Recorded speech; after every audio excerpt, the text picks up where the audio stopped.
Assalamualaikum sobat-sobat penikmat alur film. Kali ini kita kembali mengalur film bertemakan balas dendam, namun dengan alur yang tidak biasa sob. Dijamin bakal bikin sobat terkejut dengan plot twistnya. Menceritakan tentang upaya balas dendam yang dilakukan seorang pria atas kematian istrinya yang bahkan hampir saja merenggut nyawa putrinya juga. Namun di tengah aksi balas dendamnya itu, selain dihadapkan dengan seorang asasin kejam, dia juga harus berhadapan dengan pasukan FBI bersenjata lengkap. Dan menariknya lagi sob, plot twist yang disuguhkan di film ini pun dikemas dengan sangat epik sehingga susah ditebak dan pastinya akan menambah ketegangan dan keseruan dari film ini. Jadi tanpa berlama-lama lagi, kita langsung aja masuk ke alur ceritanya. Film pun dimulai dengan memperlihatkan seorang pria bernama Ray Cooper yang sedang berlibur bersama istrinya yang bernama Amanda dan juga putri satu-satunya yang bernama Rachel. Mereka adalah keluarga kecil yang harmonis dan sering menghabiskan waktu bersama. Namun beberapa saat kemudian, kebahagiaan mereka nyaris saja pupus tatkala Amanda didiagnosa mengidap penyakit kanker yang cukup langka, sehingga mengharuskannya untuk menjalani perawatan di rumah sakit.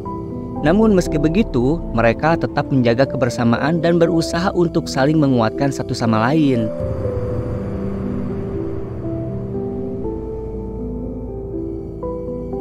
Dan saat Rachel berulang tahun, mereka pun memberinya kejutan berupa perayaan kecil di rumah sakit tersebut. Bahkan Amanda menyempatkan diri untuk memberinya kado yang berisi boneka kelinci.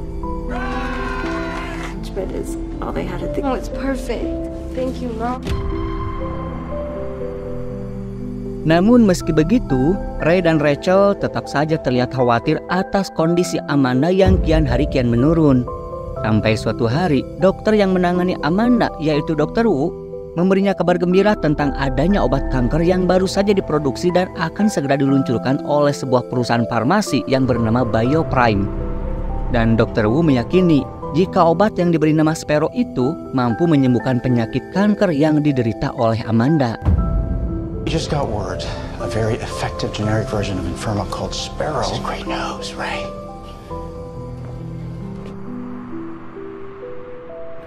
Namun setelah beberapa hari menunggu, ternyata obat yang dijanjikan pun tak kunjung tiba. Hingga akhirnya Ray pun kembali menemui Dr. Wu untuk menanyakan terkait obat kanker yang dijanjikan untuk Amanda. Dan betapa terkejutnya Ray ketika Dr. Wu mengatakan bahwa obat yang telah dijanjikan untuk Amanda ternyata ditarik kembali dari pasaran karena Simon Kelly yang merupakan CEO dari perusahaan Bioprime telah mencabut izin peluncuran obat tersebut. The company that makes the generic drug pulled it off the market. What are you talking about? Bioprime, the makers of Inferma, paid the manufacturer to delay Sparrow's release. Lalu di saat Ray mulai putus asa dan merasa kebingungan atas apa yang harus dia lakukan, tanpa sengaja Ray melihat sebuah acara talk show di televisi yang menghadirkan CEO Bioprime, yaitu Simon Kelly, sedang melakukan perbincangan bersama seorang kandidat senator bernama Diana Morgan. Dalam acara talk show tersebut, Diana mempertanyakan keputusan Simon yang telah menarik kembali izin peredaran obat Sparrow dari pasaran. Simon pun meyakinkan Diana jika Sparrow merupakan obat terbaik untuk para penderita kanker. Namun perusahaannya butuh waktu untuk menyeimbangkan antara biaya produksi dengan harga jual, sehingga diharapkan nantinya Sparrow bisa diluncurkan dengan harga yang terjangkau. Dan di saat host membuka sesi dialog interaktif bagi para pemirsa di rumah melalui saluran telepon, seketika itu Ray pun melakukan panggilan dan berhasil terhubung ke studio. Ray pun mengeluhkan atas keputusan Simon yang telah menunda peluncuran obat Sparrow, karena dengan keputusannya itu tentu saja akan berdampak pada keselamatan nyawa istrinya. Namun dengan entengnya sob, Simon hanya mengucapkan permintaan maaf dan malah menyarankan Ray untuk memanfaatkan waktu yang ada dengan tetap mendampingi istrinya.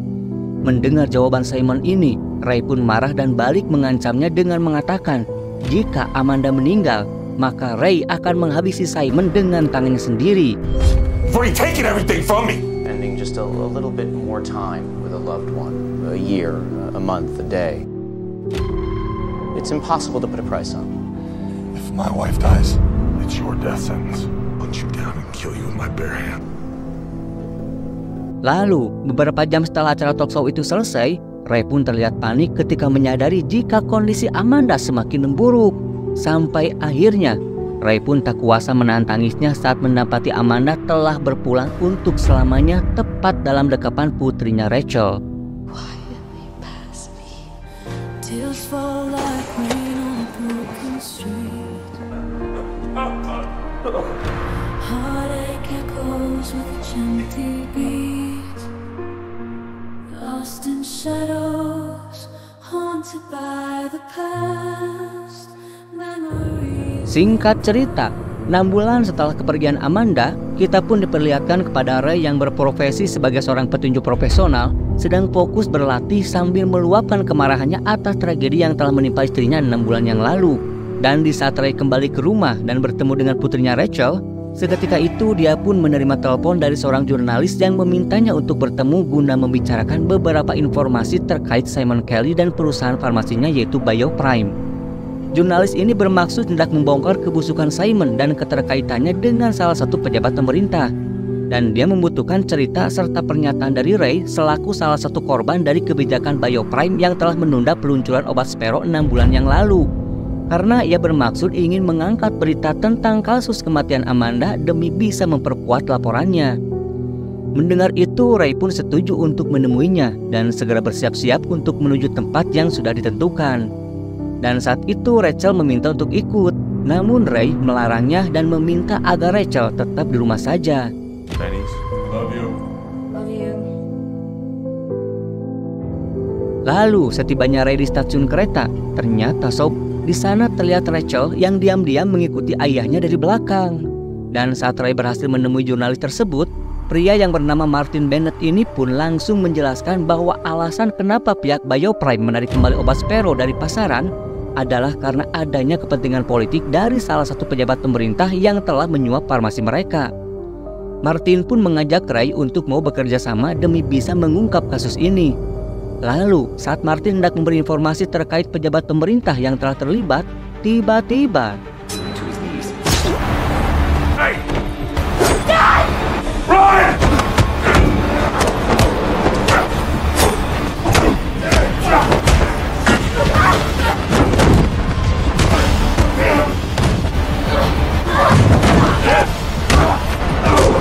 Lalu setelah Ray berhasil menjatuhkan si pelaku, dia pun segera memeriksa keadaan Rachel.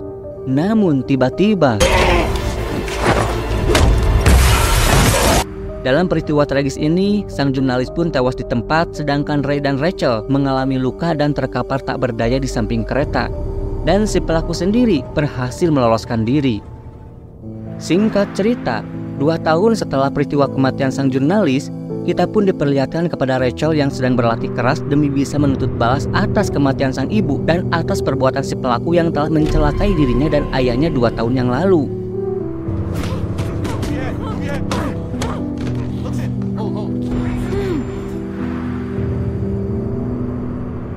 Dan sepulangnya Rachel ke rumah, kita pun diperlihatkan kepada Ray yang telah merencanakan aksi balas dendam dengan menetapkan Simon Kelly sebagai target utamanya. Sementara itu, dalam acara talk show di televisi, kembali memperlihatkan Simon Kelly, sang CEO BioPrime, sedang bersama seorang pengusaha bernama Finorsa yang akan bekerja sama menciptakan solusi kesehatan dengan memberi hak paten kepada perusahaan farmasi BioPrime di bawah pengawasan kandidat senator Diana Morgan. With BioPrime Pharmaceuticals. Dan dengan memanfaatkan acara lelang amal yang akan digelar oleh Diana bersama perwakilan dari PBB, Ray berencana untuk menyusup ke dalam acara tersebut demi bisa menemui Simon Kelly dan membalaskan dendamnya. Kemudian di malam harinya, saat acara lelang amal akan dimulai, kita pun diperlihatkan kepada Ray yang sedang mempersiapkan rencananya dengan mensabotase sebuah toilet. Dan setelah Simon membuka acara tersebut dengan sebuah pidato singkat, Ray pun terlihat menyamar sebagai seorang pelayan dan dengan sengaja menumpahkan minuman kepada pakaian Simon demi bisa memancingnya masuk ke toilet yang sudah dia persiapkan. Dan benar saja sob, rencana Ray ternyata berhasil. Kini Simon ditemani 2 orang pengawalnya hendak menuju toilet untuk mengganti pakaiannya. Dan saat itulah Ray mulai menjalankan aksinya.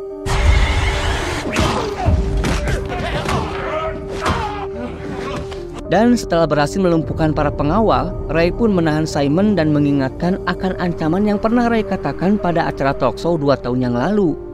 Ray juga mendesak Simon untuk mengatakan alasan kenapa dia mengirim orang untuk menghabisi sang jurnalis.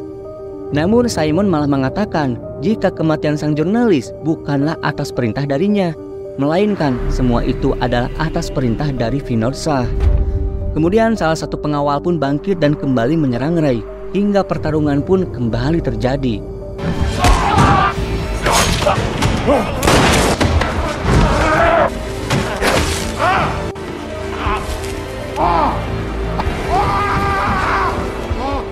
Setelah Ray berhasil menghabisi Simon dan pengawalnya, dia pun segera pulang menemui putrinya dan menyuruhnya agar segera berkemas. Sementara itu di lokasi kejadian, terlihat dua orang detektif bernama John dan Sarah yang sedang menginterogasi salah satu pengawal Simon yang selamat. Dan dia pun mengatakan bahwa dia sempat mendengar jika sebelumnya si pelaku pernah mengancam akan memburu Simon saat acara talk show 2 tahun yang lalu. Dan dari sanalah akhirnya pihak FBI berhasil menemukan jejak digital yang merujuk kepada Ray Cooper sebagai tersangka utama. Maka pihak FBI pun melanjutkan penelusurannya dengan melacak keberadaan mobil milik Ray. Hingga ditemukanlah jika saat ini Ray sedang berkendara jauh meninggalkan rumahnya. Kemudian kita pun diperlihatkan kepada Ray yang sudah tiba di sebuah motel. Dan setelah memesan kamar, Ray pun memasang semacam alarm rakitan seadanya untuk mengantisipasi jika saja ada seseorang tiba-tiba masuk ke kamarnya. Dan benar saja sob, sesaat kemudian datanglah dua orang pria yang tanpa sengaja telah membunyikan alarm tersebut dan hendak masuk ke dalam kamar Ray. Ray yang menyadari akan kedatangan mereka pun segera mengamankan putrinya, lalu kemudian bersiap untuk menghadapi kedua pria tersebut.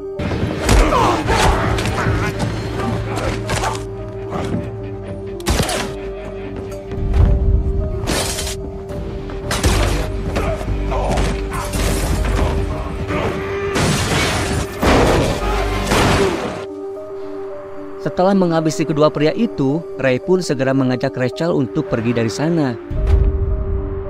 Sementara itu di tempat lain, detektif Sarah dan juga John terlihat sedang menggeledah rumah Ray dan di sana mereka menemukan ada banyak foto Simon terpampang di dinding kamar. Hingga akhirnya petugas FBI pun menetapkan jika pemilik rumah itu adalah pelaku tunggal di balik penyerangan Simon Kelly. Lalu keesokan harinya, kita pun diperlihatkan kepada Ray dan Rachel yang sedang menepi dan memarkirkan mobilnya di sebuah tempat.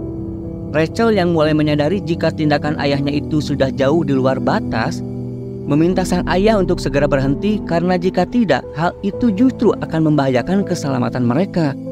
Namun permintaan Rachel ini tak digubris oleh Ray, karena Ray ingin menuntaskan balas dendamnya dengan menghabisi semua pihak yang bertanggung jawab atas kematian istrinya. Dan berdasarkan keterangan dari Simon sebelumnya, maka target Ray selanjutnya adalah menghabisi Vinod Shah. Kemudian Ray pun mempersiapkan sebuah jebakan dengan mensabotase jalur jembatan yang akan dilalui oleh kendaraan Vinod. Dan saat Ray sedang sibuk mempersiapkan rencananya, Rachel memanfaatkan kesempatan itu untuk menghubungi detektif Sarah. Dan dalam percakapan mereka, detektif Sarah pun menanyakan tentang satu nama yaitu Paloma yang tertulis di sebuah foto yang mereka temukan saat memeriksa rumah Ray.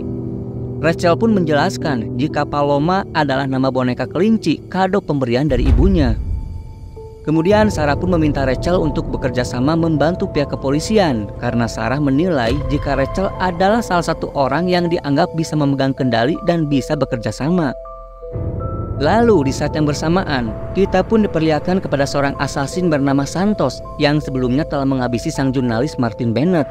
Dan kini di sebuah showroom mobil bekas, dia bermaksud untuk menukarkan mobilnya dengan sebuah mobil van. Namun ternyata sob, saat bertemu dengan pemilik showroom tersebut, Santos malah menghabisinya serta membawa kabur mobil van tersebut. Lalu di malam harinya, saat Ray sedang mengintai Vinod, dia pun sempat melihat sebuah mobil van yang sepertinya sedang mengincar Vinod juga. Dan ketika melihat Vinod beserta rombongannya keluar dari gedung, dengan cepat Ray pun bergerak menuju pintu masuk jembatan yang sebelumnya sudah dia persiapkan. Hingga saat rombongan Vinod mulai memasuki terowongan, maka inilah yang terjadi. This is Victor 1, we've got a flat tire. Something's wrong.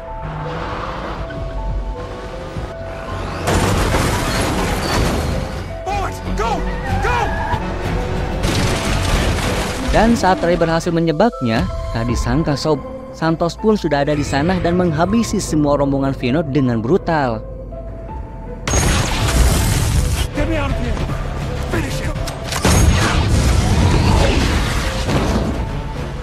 Menyadari jika ada orang lain yang sedang memburu Vinod, Ray pun dengan segera menangkap Vinod dan menanyakan tentang keterkaitannya dengan kematian sang jurnalis Martin Bennett.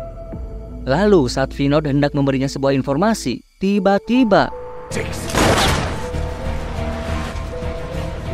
setelah kematian Vinod, Ray pun segera mengamankan Rachel dan pergi menjauh dari tempat kejadian.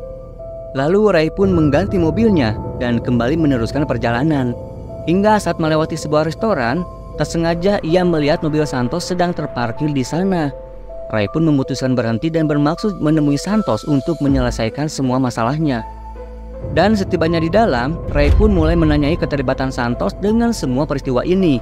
Santos pun mengatakan jika dia telah dibayar untuk menghabisi siapapun yang dianggap telah mengganggu bosnya.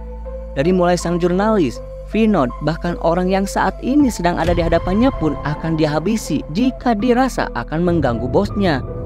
Di sini Ray mulai menyadari jika dalang dibalik penarikan obat Sparrow bukanlah Simon Kelly, melainkan seseorang yang telah membayar Santos.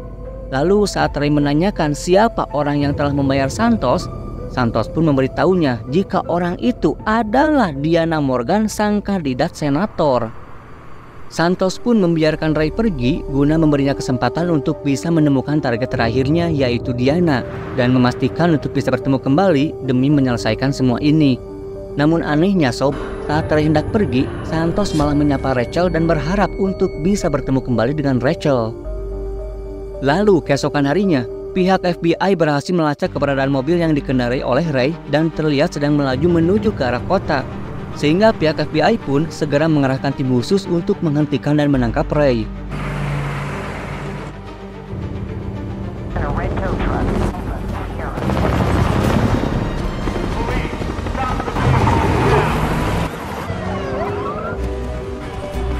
Dan dengan memanfaatkan kerumunan para supporter baseball, Ray pun terus mencoba menghindari para petugas yang sedang mengejarnya. Namun sayangnya Sob, aksinya itu terhenti saat petugas berhasil memojokkan Ray di atap stadion. Dan saat terpojok itulah, Detektif Sarah mencoba membujuk Ray agar mau menyerahkan diri dan menghentikan aksi balas dendamnya. It's me. I'm here to help. Namun anehnya Sob, saat Detektif Sarah mencoba mengingatkan tentang percakapan sebelumnya di telepon, ketika membicarakan tentang Paloma, nama boneka kelinci milik Rachel, seketika itu Ray pun terdiam. Sedangkan yang kita ketahui, percakapan tentang boneka Paloma di telepon adalah percakapan antara Detektif Sarah dengan Rachel, bukan dengan Ray. Dan ternyata Sob, terungkaplah sebuah fakta yang sangat mengejutkan, di mana selama ini pelaku yang berusaha untuk balas dendam dengan menghabisi Simon dan pengawalnya serta yang telah menghabisi 2 petugas di motel adalah bukan sosok Ray, melainkan Rachel sendiri yang mengalami trauma semenjak ditinggal mati oleh kedua orang tuanya. Sehingga Rachel merasa bahwa dirinya adalah sosok Ray. Padahal Ray sendiri sebenarnya sudah tewas ditikam Santos 2 tahun yang lalu. Tears fall like rain on a broken street. Heartache echoes with each empty beat. Lost in shadow. Setelah menyadari semua perbuatannya, Rachel pun memutuskan untuk kabur dengan nekat melompat dari atap stadion.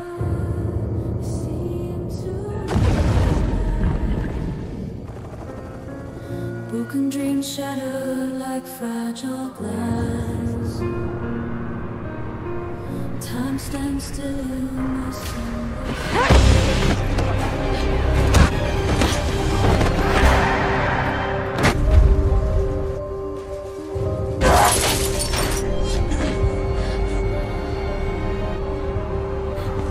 Lalu keesokan harinya, kita pun diperlihatkan kepada sebuah acara kampanye politik di mana Diana terlihat begitu antusias dalam menyampaikan janji-janjinya kepada publik. Dan di sana ternyata sudah ada Rachel yang terlihat sedang mengendap-endap di antara kerumunan para simpatisan. Terlihat juga di sana keberadaan sosok Santos yang sedang mencari Rachel karena dia yakin jika saat ini Rachel sedang mengincar Diana. Sedangkan Rachel sendiri kini sudah berhasil masuk ke dalam kantor sekretariatnya milik Diana. Dan setelah selesai berkampanye, Diana pun masuk ke sebuah ruangan bersama para tim suksesnya. Karena situasi masih terlihat ramai, Rachel pun memutuskan untuk menunggunya hingga situasi sepi. Namun saat sedang menunggu itulah tiba-tiba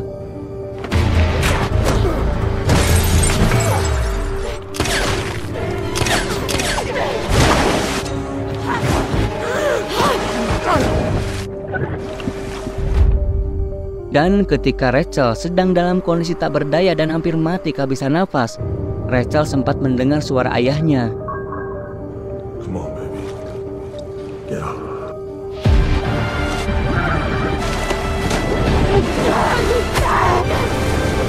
Dan setelah berhasil menghabisi Santos, Rachel pun segera mencari Diana untuk menuntaskan aksi balas dendamnya.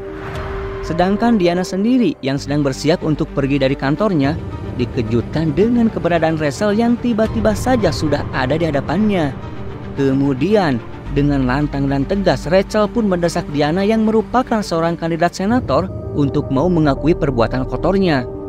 Dan di bawah ancaman dari Rachel, akhirnya Diana pun mengakui jika dirinya telah menerima suap dari perusahaan Bioprime. Dan Diana juga memanfaatkan Bioprime sebagai alat politik untuk mendapatkan simpati publik dengan berpura-pura sebagai pahlawan yang telah berhasil mengendalikan Bioprime untuk mau menurunkan harga obat kanker.